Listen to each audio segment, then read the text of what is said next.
여러분은 왜 그토록 간절하게 부자가 되고 싶으신가요? 혹시 번쩍이는 외제차나 화려한 명품 가방, 혹은 남들에게 과시할 수 있는 커다란 아파트를 꿈꾸고 계시지는 않나요?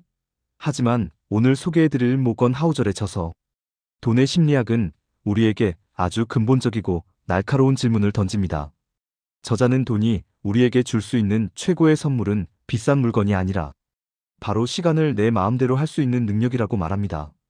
내가 원할 때, 내가 원하는 일을, 내가 원하는 장소에서, 내가 사랑하는 사람들과 함께 원하는 만큼 충분히 할 수 있다는 사실은 그 어떤 고가의 물건이 주는 기쁨보다 훨씬 크고 지속적인 행복을 선사합니다.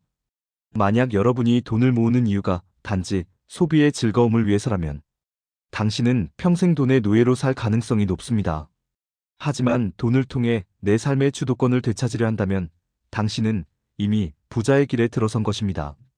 오늘은 여러분의 통장 잔고를 넘어 삶의 태도까지 바꿔줄 돈의 심리학에 대해 깊이 있게 파헤쳐 보겠습니다.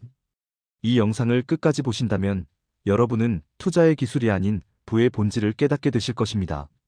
모건 하우절은 월스트리트 저널의 칼럼니스트이자 전 세계적으로 큰 반향을 일으킨 금융 전문가입니다.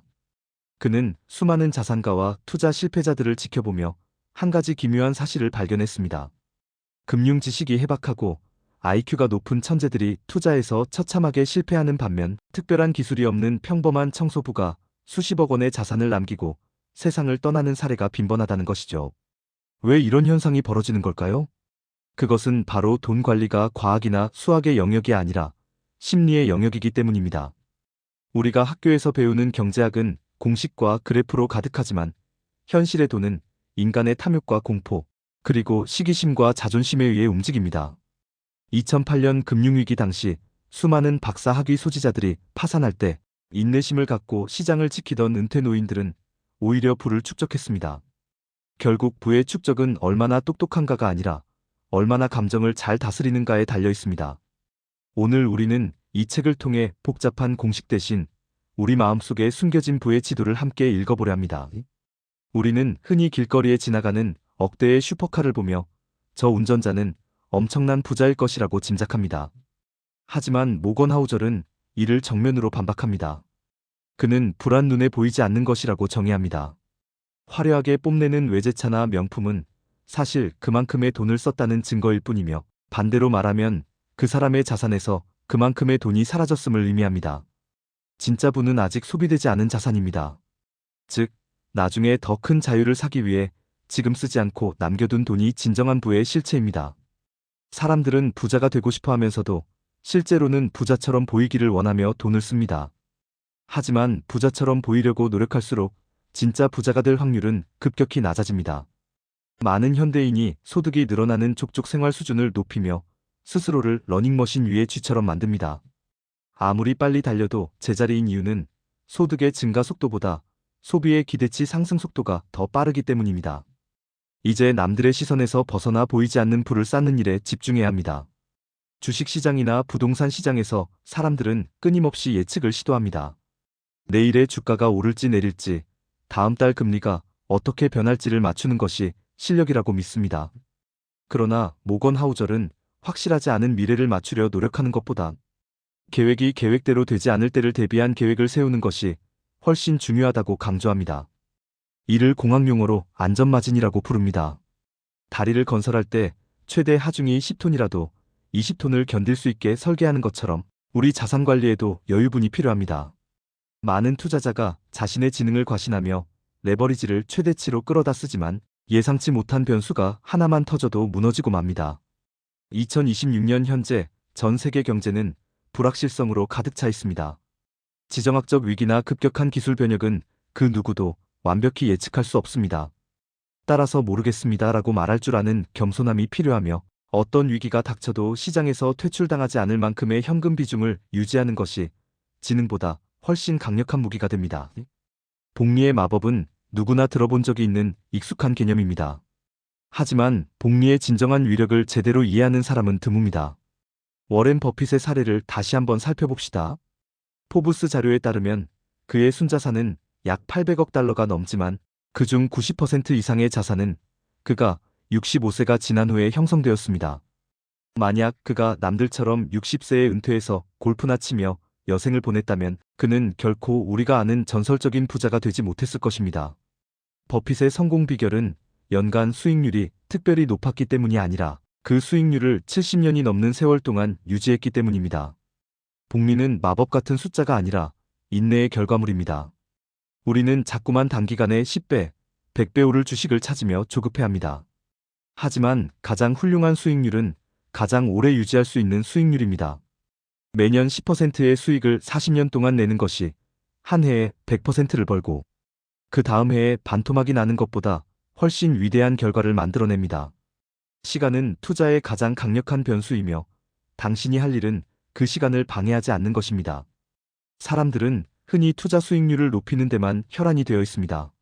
하지만 우리가 통제할 수 있는 유일한 변수는 수익률이 아니라 저축률입니다. 수익률은 시장의 상황과 운에 크게 좌우되지만 내가 얼마를 아끼고 얼마를 모을지는 온전히 나의 의지에 달려 있습니다. 모건 하우절은 특별한 목적이 없어도 저축해야 한다고 조언합니다. 집을 사기 위해서나 차를 바꾸기 위해서가 아니라 단지 예상치 못한 기회나 닥쳐올 위기를 위해 현금을 쌓아두라는 것입니다. 저축된 현금은 우리에게 선택권을 줍니다. 갑자기 직장을 그만두고 싶을 때, 혹은 시장이 폭락하여 모두가 공포에 질려 있을 때 저축이 있는 사람은 여유롭게 다음 수를 고민할 수 있습니다. 반면 저축이 없는 사람은 시장의 변동성에 휘둘려 최악의 시점에 자산을 매도하게 됩니다. 저축은 효율성의 극대화가 아니라 회복 탄력성의 확보입니다. 2026년의 불안정한 금융 환경 속에서 저축은 당신을 보호하는 가장 든든한 방패이자 남들이 절망할 때 최고의 기회를 잡게 해주는 예비군이 될 것입니다. 우리가 투자에서 실패하는 가장 큰 원인 중 하나는 내가 어떤 게임을 하고 있는지 잊어버리기 때문입니다. 예를 들어 30년을 내다보고 은퇴 자금을 모으는 장기 투자자와 오늘 당장 수익을 내야 하는데 이 트레이더는 같은 주식을 보고 있더라도 서로 다른 결정을 내려야 합니다. 하지만 많은 사람이 유튜브나 뉴스에서 떠드는 단기적인 소음에 흔들려 자신의 원칙을 쳐버립니다.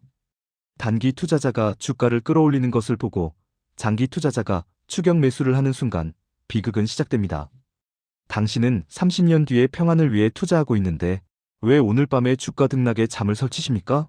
타인의 수익률을 시기하지 마십시오. 그들은 당신과 다른 목표를 가지고 다른 규칙으로 게임을 하고 있을 뿐입니다. 모건 하우절은 자신만의 경제적 참호를 파라고 말합니다. 남들이 뭐라 하든 내가 발을 뻗고 편히 잘 수 있는 포트폴리오를 유지하는 것, 그것이 바로 투자의 정석입니다. 남의 게임에 참여하는 순간 당신은 필패할 수밖에 없습니다. 파트 8 성공 사례 분석 로널드 리드와 리처드 푸스콘의 대조. 책에서 소개되는 가장 강렬한 사례는 청소부 로널드 리드와 하버드 출신의 금융 전문가 리처드 푸스콘의 이야기입니다. 로널드 리드는 평생 평범하게 일하며 남는 돈을 우량주에 묻어두고 잊고 살았습니다. 그 결과 그가 죽었을 때 남긴 자산은 무려 800만 달러, 하나로 약 100억 원에 달했습니다.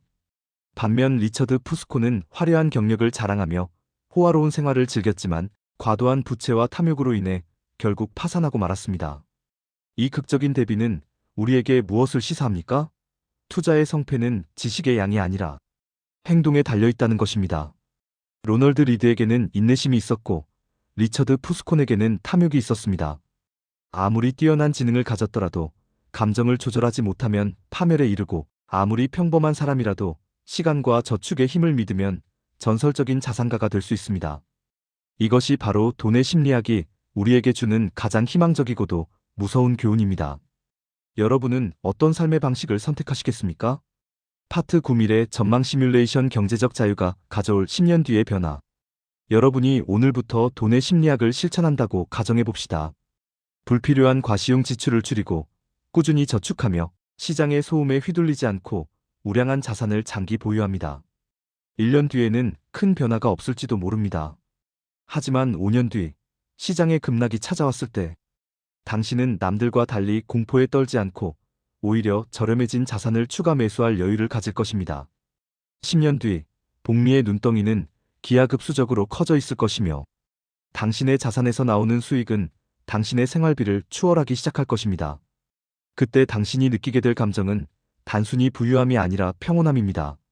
상사의 눈치를 보지 않아도 되고 싫은 일을 억지로 하지 않아도 되는 권리, 즉 시간의 소유권을 갖게 되는 것입니다.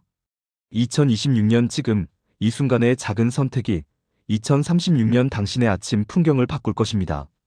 경제적 자유는 숫자의 목표가 아니라 내 삶을 내 의지대로 끌고 갈 수 있는 상태를 의미합니다. 모건 하우절의 돈의 심리학은 결국 인간의 본성을 이해하고 인정하는 법에 대한 이야기입니다. 우리는 모두 불완전하며 감정에 휘둘리기 쉬운 존재입니다. 부자가 되는 과정에서 가장 큰 적은 외부의 시장이 아니라 바로 우리 내면의 조급함과 허영심입니다.